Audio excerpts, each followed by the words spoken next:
everybody. I'm Kelly Beckert, and we're back again with Melissa Ordaz. Hello. This is our second episode. Super excited to be back.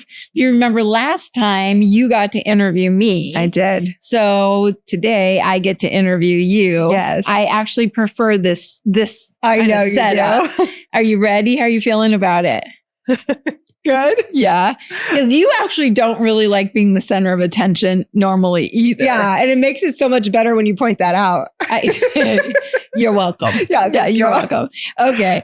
Well, we could jump right into the silly questions, or we could have, just a little bit of conversation before we do that. Like, how was your day? It was good. I'll jump right in and I'll ask you a warm up. I'm going to ask you 2 warm up questions before we get to the good stuff. Okay. Okay. What's something weird that you believed as a kid that you definitely should have known wasn't true? Oh, this is a good one. I was, especially when I was younger, kind of in a little bit of a Christian bubble. And so I truly believed that the words to the song were, stay in the light, and not staying alive. And that's not what are the words? I was going to say, maybe you taught me the song. Stay in the light. Yeah, I thought it was a Christian song. Yeah. I thought it was like we're singing it at Sunday school about Jesus. Where'd you hear that song? And probably you sang it to me. I definitely did. Stay in the light, man. Stay in the light. Stay in the light. I would have probably sang it to you if I had thought about that. But yeah, I wouldn't have sang to you Staying Alive. And I wouldn't have been boogieing back then. So that's so funny that you thought that. I wonder, it's so funny how so many people have like incorrect lyrics that they believe. And I wonder how old you are. How old were you when you discovered that that wasn't the lyric? I mean, man, this was just a few years ago. That's funny. That's so funny. Okay. Your second question is going to be, what is a movie or TV show that you can quote verbatim? So our family has a lot of them. We said you, not our family. Right. But the only ones I know is from, we are big on Remember the Titans. Yeah. You're like your favorite movie. I have heard of that one. And That Thing You Do. Yeah, I don't know. Remember how we used to think that Thing You Do was a true story? Yeah. I think, and then we would sing Stay in the Light. Yeah, I remember. And that was our Friday night. And when I say we used to think it. Yeah. Well, I mean, it says what happens to the they give all the bios of the guys at the end. Like, why would they possibly do that if it was fictional? It doesn't make any sense. I mean, I'm a very trusting person, apparently. Yeah, I thought it was real. Yeah. It was heartbreaking to find out and the one guy even like won a Purple Heart or something. All fake. It's true. Never happened. We're taking a quick break to tell you about something we think every young family should know. If you're a parent of a little one, newborn through 6 years old, Heights Christian Schools is here to partner with you. Our preschools offer safe, loving environments where faith, learning, and play go hand in hand. With locations across Southern California, you'll find a campus that feels like home. Learn more at heightschristianschools.org. And let's grow together. Now back to the conversation.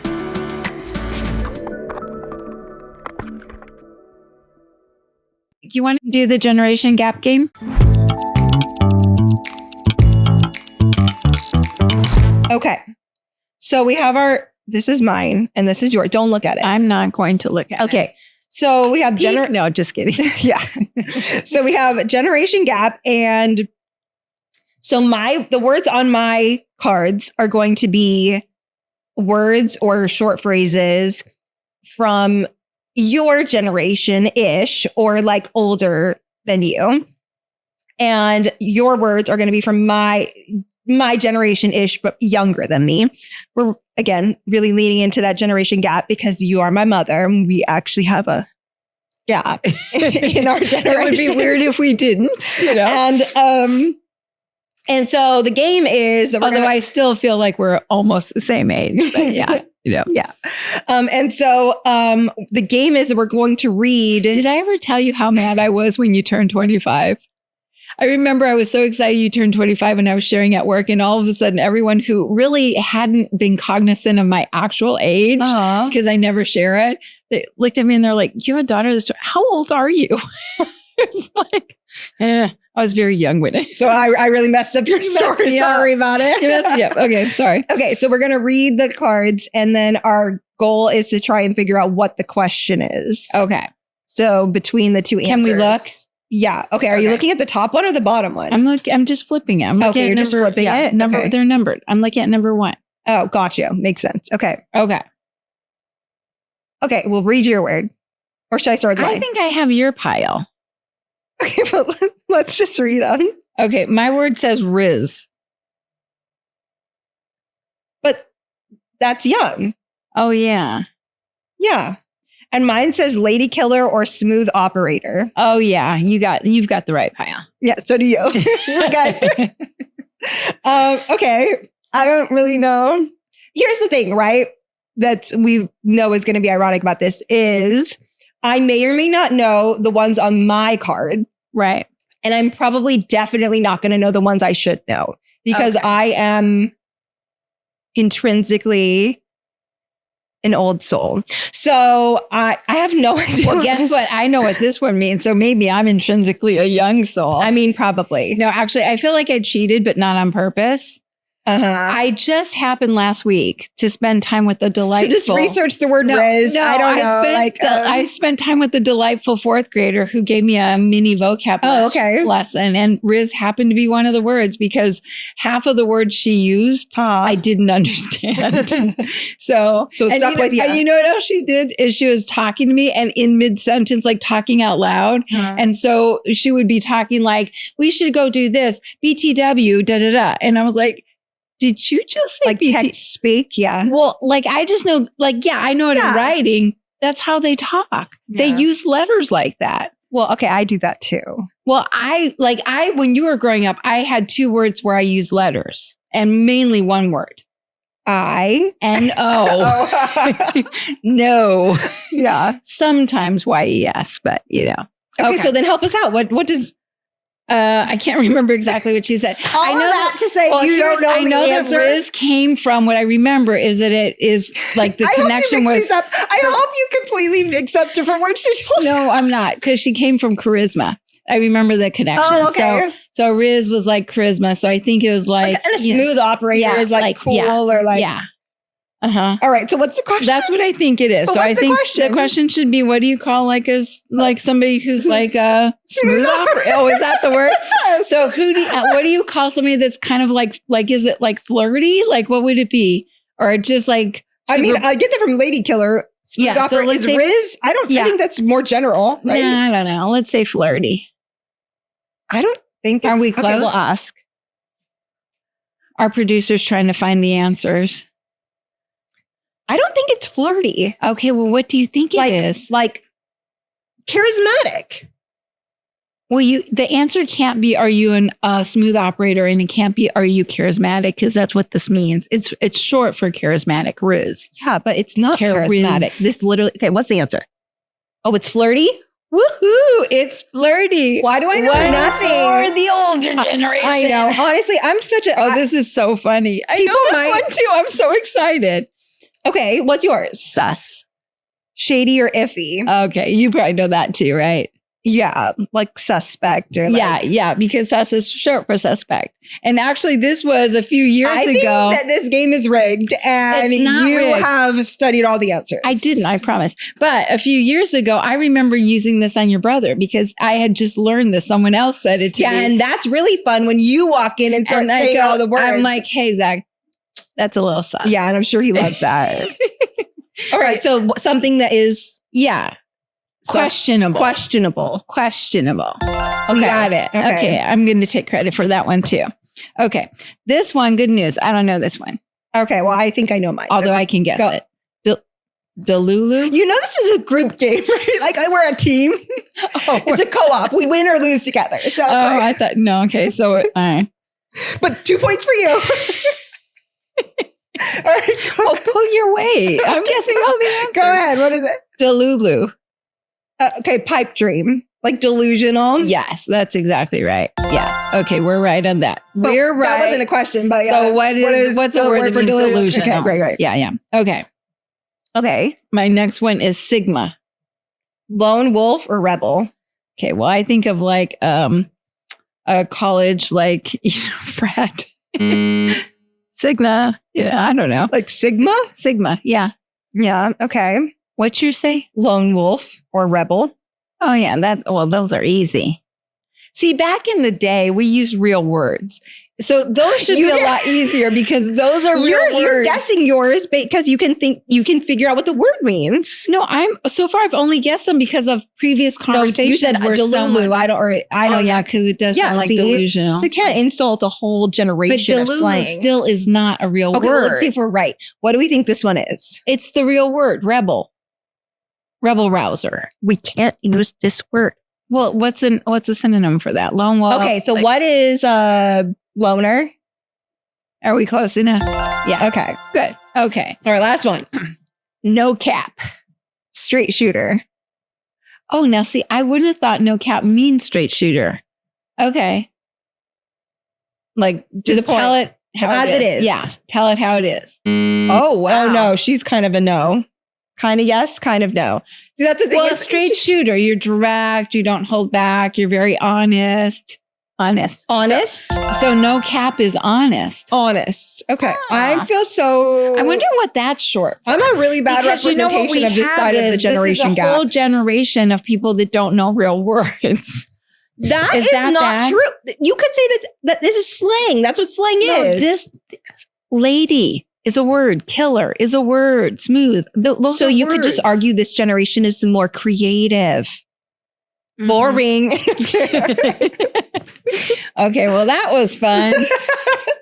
Generation gap. I do think it's funny how you and I often see, like we get there, which is why I like this game, because we can figure it out together. We definitely always have often have a different cut back to during the game. Point for me. And I love how we work together. That's so fun.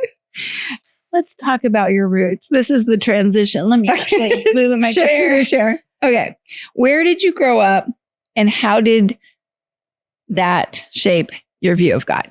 Where did you grow up and how did that shape your view of God? So I grew up in a Christian home. I was very fortunate. And tell us about your parents. No, I'm just kidding. Particularly your mom.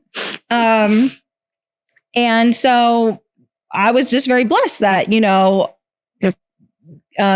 God was part of everyday life. And so I had a very strong influence in that very young. Good. Thank you. Glad to hear it. When did you decide to dedicate your life to Christ? So I was really young. Like, I don't remember even the exact circumstances. I feel like I've just always known that I was a Christian. And I feel like I also went through the, like, what I think is kind of typical of Christian homes of, like, in junior high, I was like, I need to, like, dedicate my life to Christ because, like, maybe it wasn't real because I don't really remember it. And I feel like I've actually had that a few times in my life, but it's really just been a really present part of my life forever. So, yeah. That's cool. I still remember when you were like 2 or 3, and this makes us sound really crazy, but we were very church centric for sure. Yeah. Right. But you were 2 or 3 still talking like a little kid, and you'd run around telling people the rapture's coming. Well, plus that was like it checks out. Like that was the Left Behind series and like all of that stuff. Yeah. So yeah. It was big news. It was big news. Yeah. Okay. Who taught you how to pay attention to God in your life? Yes, it would be you. Yeah, no, I honestly, and it's something that I am so grateful for and more grateful for the older I get, because I realize what a gift it is of just that practice, because I really think it's a skill and a practice to look for God, and then you get that joy of finding him because he is everywhere. But it is a skill to practice looking for him regularly. And you definitely instilled that in us as kids. And that was just, it wasn't like we went to church and then we came home. It's every aspect of life teaches us something about God. And that's what makes that part of life beautiful. That's what makes it worth doing. So, yeah. That's so awesome. What's a habit or hobby that you do that feels amazingly sacred? So this is one I could talk about like all day long. For me, it's definitely art, particularly theater. I just find it to be a way that I'm constantly learning new things about God, and that when I learn something about God, I find that I learn something about art, like it translates. And when I learn something about art, it translates to be something that I can learn about God. And I find it to be the number one way that I've felt a really close connection and a really clear learning environment about God. It's like my sweet spot with him. And that's one of the things I love. And I love teaching theater for that reason, because I think God gives us these passions and gives us these things because they're kind of like our secret love language with him. And that's ours. That's God and mine's love language is theater. So that's awesome. Yeah. And I think I know the answer to this, but like, when do you think you first like came into that realization or started to become aware of that? I mean, I think it's been like unfolding for many years. I want to know what you think it is. I don't know that. I like I said, I think it's been unfolding. I think that I don't know. I can't think of a specific. What are you thinking of? I remember being inside the house and sitting and listening to you through the dining room window with those girls around, and you sharing so profoundly. And just to be clear, right? So that this was like a theater arts camp that you guys allowed me to do in our home. Right. That it still blows my mind. And I'm so thankful for it, because it was honestly such a big part of my journey that parents dropped off their children. I mean, you were there, right? Like like credible adults were there, but it was a 12-year-old, a 13-year-old, and my 13-year-old friends. And we were like, we're going to teach you guys all about theater. Yeah. And then we subsequently did it in our backyard, which, to be fair, again, Dad had built me a stage. So we had a venue to perform it at. But so all of this is happening this is what you're speaking of. Yeah. And up until that point, I knew that you knew that like that was your gifting and that was like what you loved. And, you know, every encounter was like an opportunity to perform, or more likely to direct, produce, and star in, right? And so I knew all that. But I remember that day hearing you lead these first, second, and third grade little kids, and very articulately talking to them about why you love theater, and how that is an expression of our worship and how it helps connect us to him. And that was the first time I had heard you talk, even at that age, about performing for an audience of one, and how that translates to our walk with God. Right. Like God sees. And so it's like, that's always the measuring stick. That's always the benchmark or whatever. And so I just remember being so proud of you and really so blown away by the depth of that realization. And it was just kind of like part of your fabric. Yeah. I mean, that was definitely a big moment for me in my faith journey and my love of theater arts. And, but yeah, I think it's continued to kind of unfold. It wasn't really till college that I learned really what the craft of acting was. And just that craft has taught me so much about God. So yeah, I think it's just in each iteration of what I continue to learn, it continues to unfold. And so I'm excited to see what is yet to come in that vein as well. Yeah, I love that. A lot of people might not know that IHU helped us start the theater program, and I'm so proud of our theater program now. And it was you in college really starting that. So it's cool too at your age that you already have like such a rich legacy and how that's impacted so many people. So I love that. What was a pivotal moment in your faith journey, and how has it shaped who you are today? Well, this was the one from the last episode you kind of touched on. It was our kind of exiting one church and kind of figuring out that church had been not just our church, but really the center of so many parts of our lives. Yeah. And so figuring out, what is next, I feel like that was definitely a big part of it. And I feel like a big thing that I took away from that experience was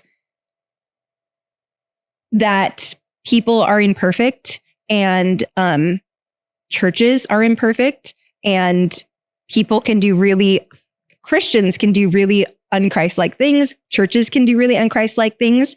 But we're not Christians because we are perfect, right? We are, and it never changes who God is. And that's what it really taught me, is to just keep my eyes on God, because that people are people, whether they're Christians or not. Everyone is flawed. Everyone is struggling. Everyone is going to get caught up in things. And so to really differentiate between systems, and again, God uses the church in such beautiful ways. So I don't even like calling it a system like that, but I'm just saying, like, to really keep our eyes on Christ alone. And that's really what it taught me. And I feel like that has served me really, really well throughout a lot of different parts of my life. So yeah, I love that. Yeah. It's so beautiful. And it is interesting. Obviously that was one of the same things that I shared. It makes sense, because that was like something that our whole family, really went through. But I'm so thankful on the other side of it that we both sort of can see how God used that. And 100%. And it's really made us stronger. It's 100%. Made us better, right? And when you were sharing about it last time, that was my main thought, is just that, like, in the moment, it's so painful and there's so much of like, why is this happening? Mm-hmm. But in this circumstance, I just felt, like such a huge sense of, I'm so grateful for that, because I think it was such a foundational part of my faith, of really making it my own and really fixing my eyes on Christ in a new way. So 100%. I'm very thankful for that experience. So I think that's so great. Yeah. I feel like I learned part of it then, like that you shared the last time. And then I feel like that part has still been something I've continued to like, because I'm just so people centered. And I think that's part of why it was so hard. Yeah. But it makes me so happy to hear your perspective on it. I don't know if we've talked about that before. Back to your questions. Okay. Let me reposition myself. What's something small, ordinary, or mundane that recently reminded you of God? Honestly, I feel like two come to mind. And parenthood isn't like mundane in the task, but like obviously the things you do regarding it can definitely feel that way. But I think I talked about this in the last episode too, is I feel like whenever I am instructing or correcting my child, like I just feel like God shows up so much to me, right? Like whatever my instruction is, I almost feel like God's always being like, did you hear that? That's what it is. That's what you got to work on. And so I feel like that just reminds me of God, and specifically, just going out of my way to explain things, to make things fair, to make my children feel heard and seen and known. And also understanding that they so often in the midst of that don't, right? Now I'm human and God's God, but I feel sometimes the same as God is offering all of this to us, and it's me, like, right, that doesn't like see it or receive it. Yeah. So I feel like that teaches me a lot about God. And like I said, there's so many times where I'm like, okay, God, I got it. Like, and then also we just planted some bamboo in our backyard. I mean, I guess it was a little while ago now, but it's honestly taken forever for it to start growing. Yeah. And they told us that was going to happen. They told us that for the first few months, it's all happening under the surface, as growing roots. And I'm not, kind of like yourself, like we don't have green thumbs. I'm just saying that because for sure. It was new. This is all new information to me. Like, I kill fake plants. No, literally, my child was like, we had a plant that like survived a couple days, and it was like, why is it still alive, Mommy? Usually our stuff dies. And I'm like, yes, I know. So anyway, the point of that is that this was all new information to me. Anyone who like does gardening is probably like, well, yes. But the fact that it's all happening underneath, and now we're finally starting to see it grow, and not just grow, it's like shooting up. And it's so amazing how quickly it is growing high and like wide, just in all of the ways. And I just think that's such a beautiful picture of our spiritual journey. Sometimes like we're in those different seasons where we feel like nothing is happening, but honestly, so much good work is going on, sometimes in not the ways that are visual to us. Yeah. And then counterbalance with sometimes these seasons of remarkable growth that are always like usually coming after a season of kind of that slow growth. Yeah. So, I don't know. I love that. I think that's so good. Yeah. And I think it's so good too, because that growth that happens, like they grow big. They grow really big and really full. And I'm very impatient, right? Yes, exactly. So I want to see that. But if it happens too soon, it can't sustain it. It needs that foundation. So all of that unseen stuff. No, I love that. And your backyard looks great, by the way. Thank you. Yeah, you're welcome.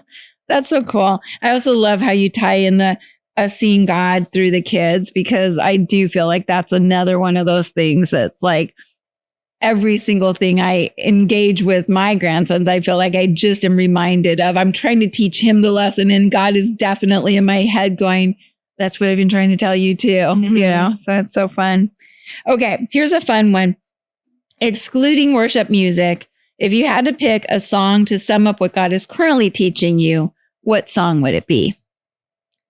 I think it would be the song "We Are Family." Do you know that song? Oh, of course. Let's sing it. No, I'm just kidding. Go for it. Yeah, I think because of what's that from? It's just a popular song, It's just a popular song. I think so. I don't know. Like "We Are Family." That's literally the only line I know. I only know the next line. I got all my brothers and sisters with me. Yeah. Okay, so let's try and sing it. Because of our experience leaving the church again, the not leaving the church, but leaving that first church, it helped me to fix my eyes on Christ. And I'm just stepping into this new season where we're at the church we're at now. We completely love. And I feel like they do such a good job of really helping people understand and live out the beautiful representation of what the church should be that's represented in the Bible. And I feel like because of that earlier experience in my life, it kind of caused me to make my relationship with Christ very like me and God. And even I had the security of like our family. Like I feel like I had my immediate family and close friends and like us and God.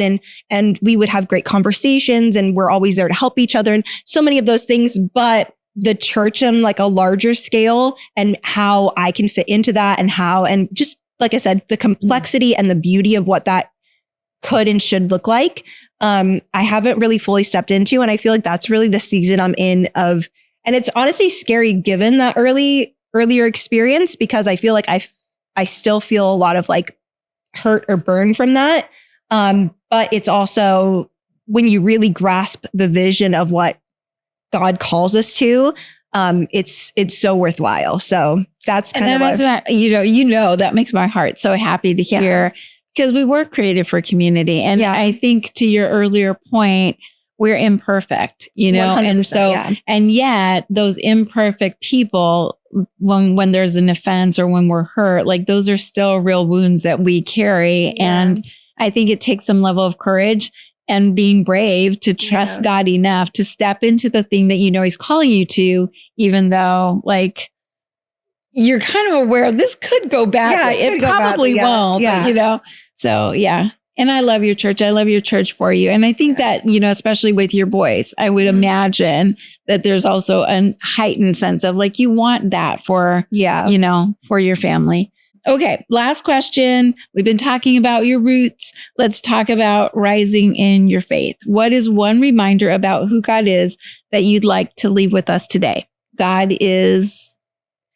I think God is everywhere. And just that reminder, like we kind of talked about earlier, that I feel like you really imparted to me as a young person, and that I hope to impart to other people as well in my life. Just keep looking for him. He's everywhere, and the experiences of life are richer for having looked and found him. So yeah. I love that. I think that's a great way to end. Are you as excited as I am about not being on the hot seat next week where we get to interview a real guest? I'm very excited for our real guest. I know. And I'm just, again, I thank you for sharing your story. I actually love being able to testify anytime I can. But I'm really excited about the people that will join us and the stories that they're going to share, and the opportunity to just pause and see and reflect on who God is, because God is everywhere. What a great message. Okay, well, thank you guys for joining us. We hope you'll come back again next week. See you soon. Do you have a funny kid in your life? Do you have a funny story that you'd like to share with us? If so, send it to the Rooted and Rising podcast and look forward to hearing it on a future episode.